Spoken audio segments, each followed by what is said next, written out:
Potential Enemy by Mack Reynolds. It isn't travel that is broadening, stimulating, or educational. Not the traveling itself. Visiting new cities, new countries, new continents, or even new planets, yes.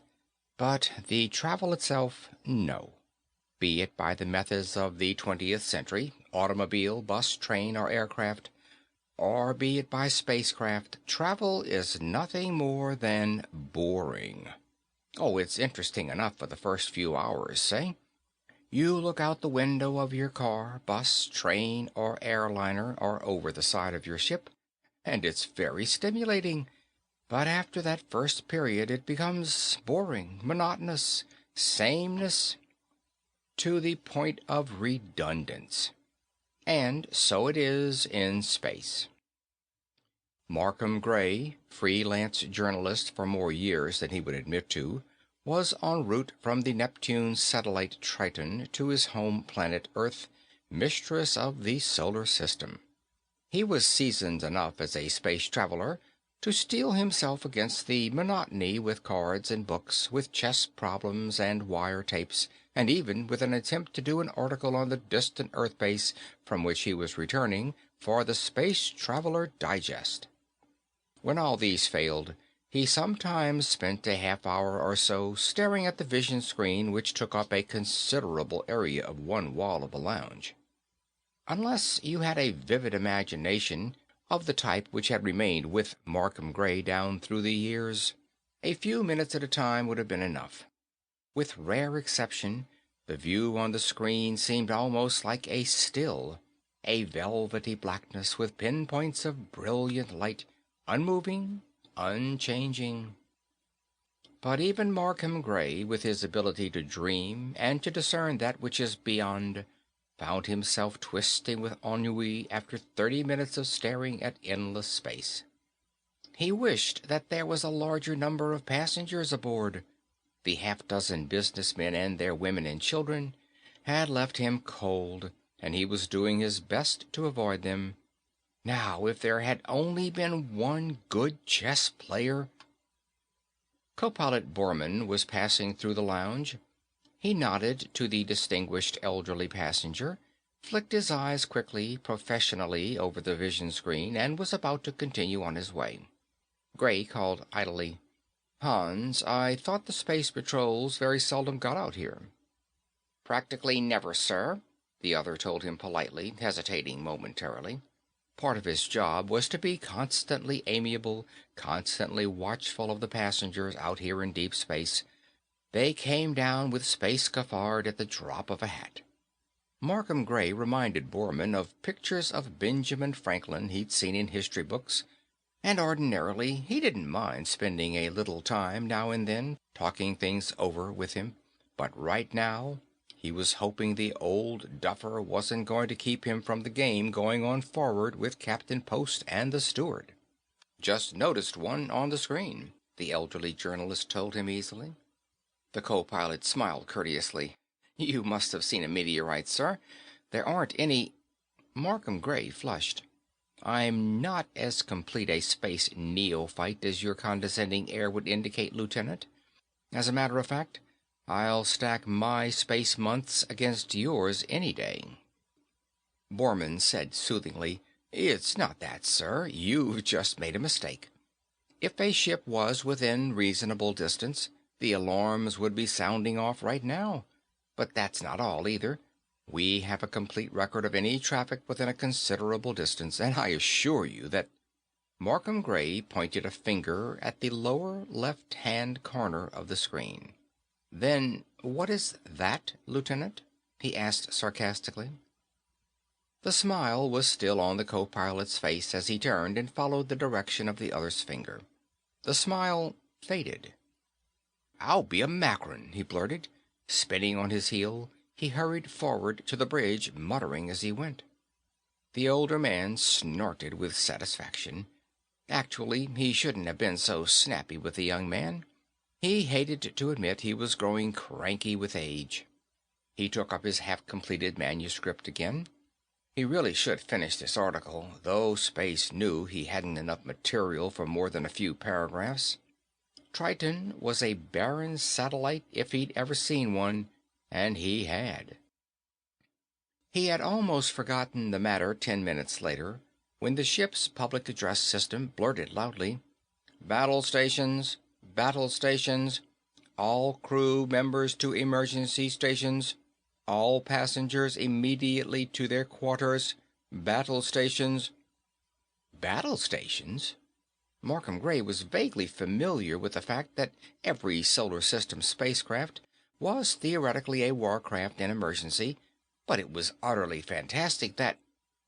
He heaved himself to his feet, grunting with the effort, and disregarding the repeated command that passengers proceed to their quarters, made his way forward to the bridge, ignoring the hysterical confusion in passengers and crew members hurrying up and down the ship's passageways. It was immediately obvious, there at the craft's heart, that this was no farce, at least not a deliberate one. Captain Roger Post, youthful officer in command of the Nueve Los Angeles, Lieutenant Hans Bormann, and the two crew members on watch were white-faced and shaken, momentarily confused in a situation which they had never expected to face. The two officers stood before the bridge vision screen, watching, wide-eyed, that sector of space containing the other vessel. They had enlarged it 100-fold. At the elderly journalist's entrance, the skipper had shot a quick, irritated glance over his shoulder, and had begun to snap something. He cut it off. Instead, he said, "When did you first sight the alien ship, Mr. Gray?" "Alien?" "Yes, alien. When did you first sight it? It is obviously following us in order to locate our home planet." There was extreme tension in the captain's voice. Markham Gray felt cold fingers trace their way up his back. Why, I must have noticed it several hours ago, Captain, but an alien? He peered at the enlarged craft on the screen. "Are you sure, Captain? It seems remarkably like our own. I would say—" The captain had spun back around to stare at the screen again, as though to reassure himself of what he had already seen. "There are no other ships in the vicinity," he grated, almost as though to himself.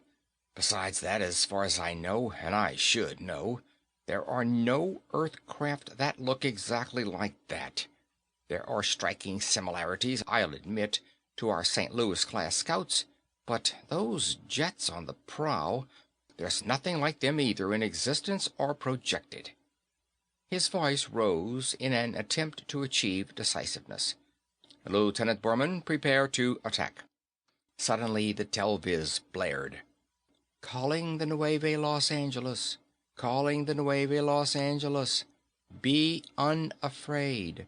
We are not hostile." There was quiet on the bridge of the Earthship. Screaming quiet. It was seemingly hours before they had recovered even to the point of staring at one another. Hans Bormann gaped finally, unbelievingly. "How could they possibly know the name of our ship? How could they possibly know the English language?" The captain's face was white and frozen. He said, so quietly that they could hardly make it out, "That's not all. Our alarms still haven't been touched off, and our estimators aren't functioning. We don't know how large they are, nor how far away. It's unheard of. Somehow they've completely disrupted our instruments." Markham Gray followed the matter with more than average interest after their arrival at the New Albuquerque spaceport. Not that average interest wasn't high. Finally, man had come in contact with another intelligence.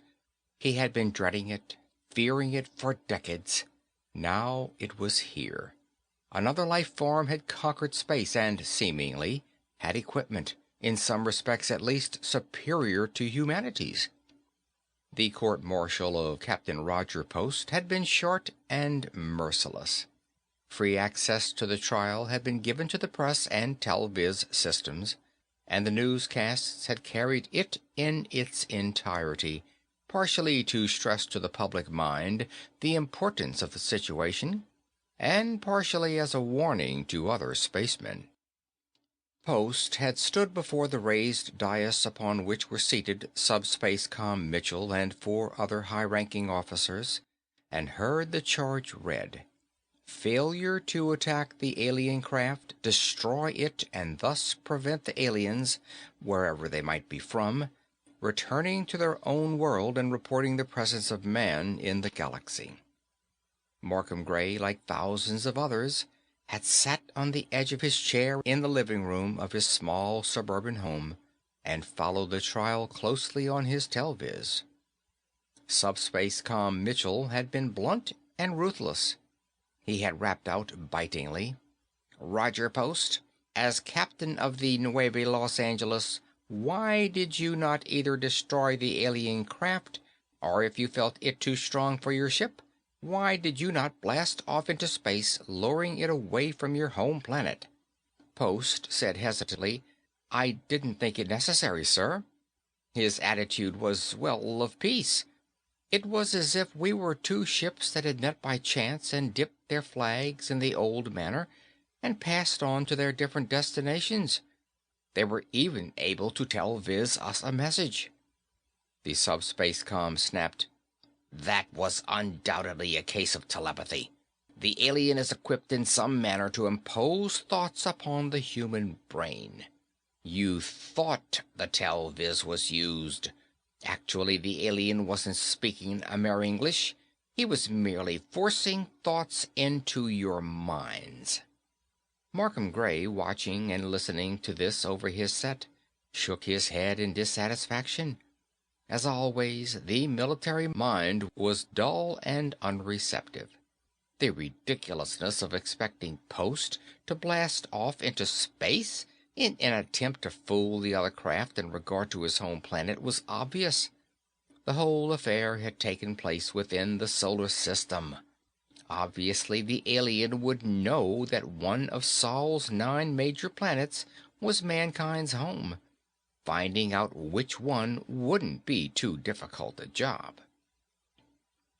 Roger Post was saying hesitantly, "Then it is assumed that the alien craft wasn't friendly?" Subspace Com Mitchell indicated his disgust with an impatient flick of his hand. "Any alien is a potential enemy, Post. That should be elementary. And a potential enemy is an enemy in fact. Even though these aliens might seem amiable enough today, how do we know they will be in the future? Possibly in the far future. There can be no friendship with aliens. We can't afford to have neighbors. We can't afford to be encircled by enemies." "Not even friends?" Captain Post had asked softly. Mitchell glared at his subordinate. "That is what it amounts to, Captain. And the thing to remember is that they feel the same way. They must. They must seek us out and destroy us completely and as quickly as possible. By the appearance of things, and partially through your negligence, they've probably won the first round. They know our location. We don't know theirs." The Supreme Commander of Earth's Space Forces dropped that point. "Let us go back again. When you received this telepathic message, or whatever it was, what was your reaction? Did it seem friendly, domineering, or what?" Roger Post stood silent for a moment. Finally he answered, "Sir, I still think it was the telviz rather than a telepathic communication, but the tone of voice seemed to give me the impression of pitying." "Pitying?" Mitchell ejaculated. The captain was nervous but determined. "Yes, sir. I had the distinct feeling that the being that sent the message felt sorry for us." The subspace comm's face had gone red with indignation. It was 3 years before another of the aliens was sighted. 3 hurried, crowded, harassed years, during which all the solar system's resources were devoted to building and arming a huge space fleet and rushing space defenses. The total wars of the 20th century paled in comparison to the all-out efforts made to prepare for this conflict. The second view of the alien ship was similar to the first. This time the Pendleton, a four-man scout returning to the Venus base after a patrol in the direction of Sirius, held the intruder in its viewer for a full 5 minutes. Once again, no estimation of its distance or size could be made. All instruments pertaining to such detection seemed to fail to function properly. And again the alien had sent a message, seemingly at least by telviz. "We are no danger to you, mankind. Seek your destiny in peace. Your troubles are from within." The Pendleton would have attempted to follow the strange craft, but her fuel tanks were nearly dry and she had to proceed to Venus. Her captain's report made a sensation. In a way, the whole business had been a good thing for Markham Gray. As a freelancing journalist, he'd had a considerable advantage. First, he was more than usually informed on space travel and the problems relating to it. Second, he had been present at, in fact, had made himself the first sighting of the aliens. His articles were in continuous demand in both magazines and newspaper supplements. Editors clamored for additional material from his vocotyper. There was but one complaint against his copy. It wasn't alarmist enough, sensational enough. Humanity had been whipped into a state of hysteria, an emotional binge, and humanity loved it. And it was there that Markham Gray refused to go along. He had agreed with poor Captain Post, now serving a life sentence in the Martian prison camps. There had been no sign of hostility from the alien craft. It was man who was preparing for war, and Gray knew of no period in history in which preparations for war did not eventually culminate in one. So it was not really strange that it was he the aliens chose to contact. It came in the early hours of the morning.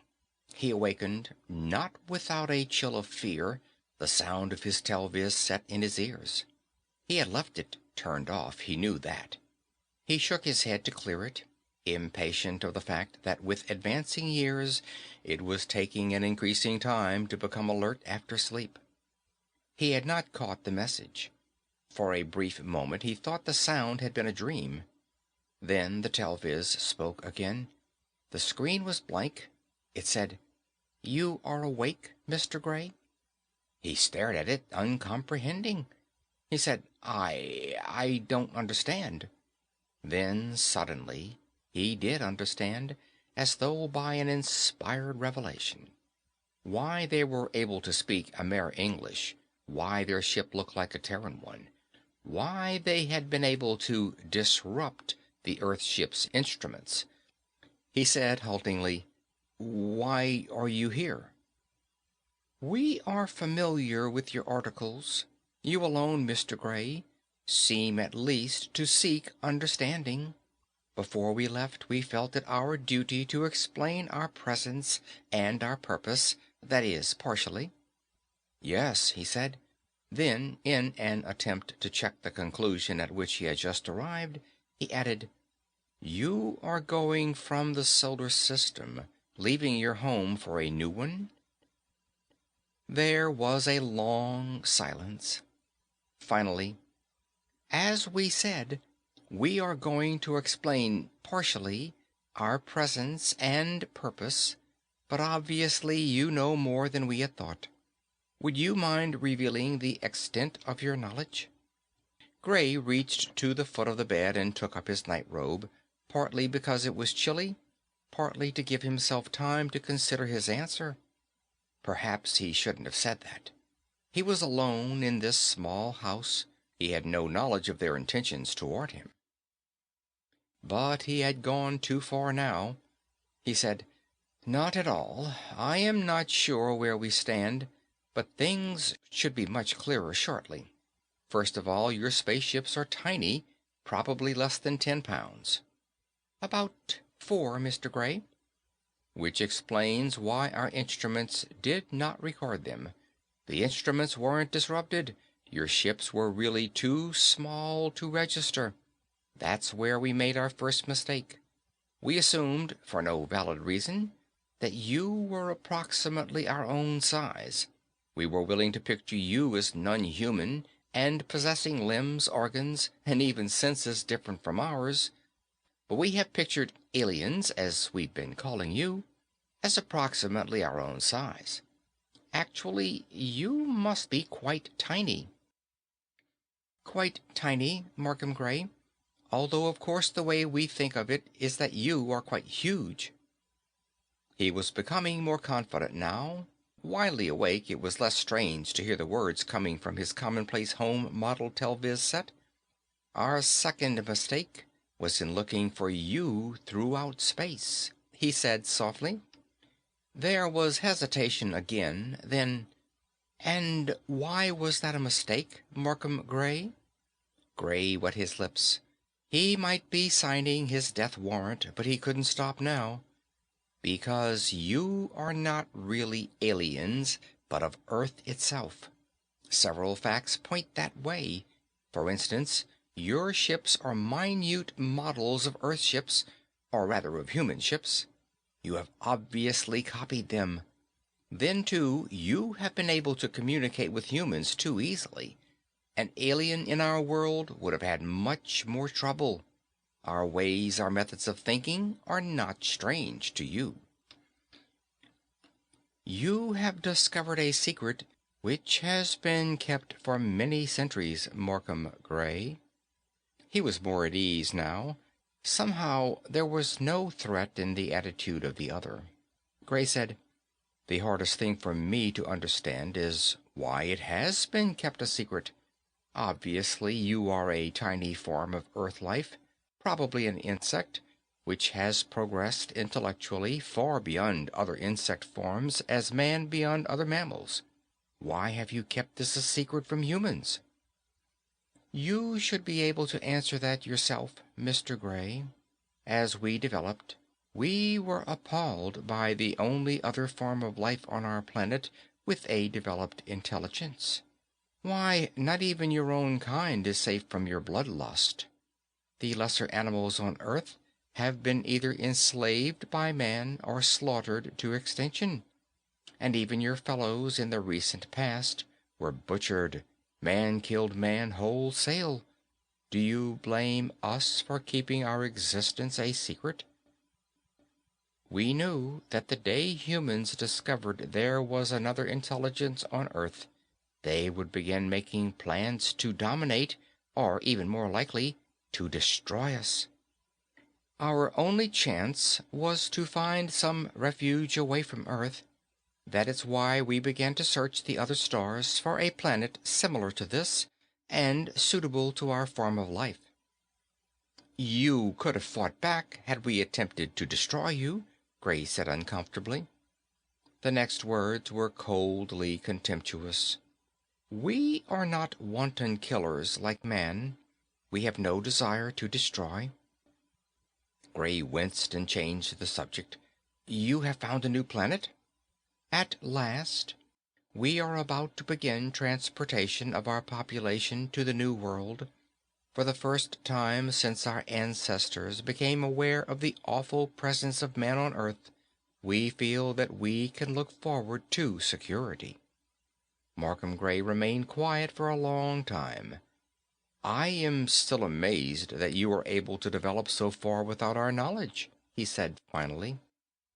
There was an edge of amusement in the answering thought. "We are very tiny, Mr. Gray, and our greatest efforts have always been to keep from under man's eyes. We have profited greatly, however, by our suitability to espionage. Little goes on in the human world of which we don't know. Our progress was greatly aided by our being able to utilize the science that man has already developed. You noted, for instance, how similar our spaceships are to your own." Gray nodded to himself. "But I'm also impressed by the manner in which you have developed some mechanical device to duplicate human speech. That involved original research." "At any rate, neither man nor we need dread the future any longer. We have escaped the danger that overhung us, and you know now that there are no alien enemies from space threatening you. We wish you well, mankind. Perhaps the future will see changes in your nature. It is in this friendly hope that we have contacted humanity through you, Mr. Gray." The elderly journalist said quietly, "I appreciate your thoughtfulness and hope you are correct. Good luck to you in your new world." "Thank you, Markham Gray, and goodbye." The set was suddenly quiet again. Markham Gray stood before the assembled military council of the solar system. He had told his story without interruption to this most powerful body on Earth. They listened to him in silence. When he had finished, he waited for their questions. The first came from Subspace-Com Mitchell. He said thoughtfully, "You believe their words to be substantially correct, Gray?" "I believe them to be entirely truthful, Your Excellency," the journalist told him sincerely. "Then they are on the verge of leaving the Earth and removing to this other planet in some other star system?" "That is their plan." The Subspace-Com mused aloud. "We'll be able to locate them when they blast off Almaz. Their single ships are so small that they missed being observed, but a mass flight we'll be able to detect. Our cruisers will be able to follow them all the way, blasting them as they go. If any get through to their new planet, we'll at least know where they are and can take our time destroying it." The president of the council added thoughtfully, "Quite correct, Mitchell. And in the early stages of the fight, we should be able to capture some of their ships intact. As soon as we find what kind of insect they are, our bacteriologists will be able to work on a method to eliminate any that might remain on Earth." Markham Gray's face had paled in horror. "But why?" he blurted. "Why not let them go in peace? All they've wanted for centuries is to escape us, to have a planet of their own." Subspace-Com Mitchell eyed him tolerantly. "You seem to have been taken in, Mr. Gray. Once they've established themselves in their new world, we have no idea of how rapidly they might develop, and how soon they might become a threat. Even though they may be peaceful today, they are potential enemies tomorrow, and a potential enemy is an enemy who must be destroyed." Gray felt sickness well through him.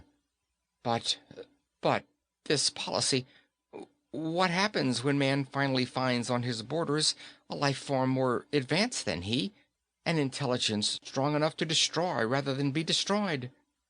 The tolerance was gone now. The Subspace-Com said coldly, "Don't be a pessimistic defeatist, Gray." He turned to the admirals and generals of his staff. "Make all preparations for the attack, gentlemen." End of Potential Enemy by Mack Reynolds. The story read by Phil Chenevert.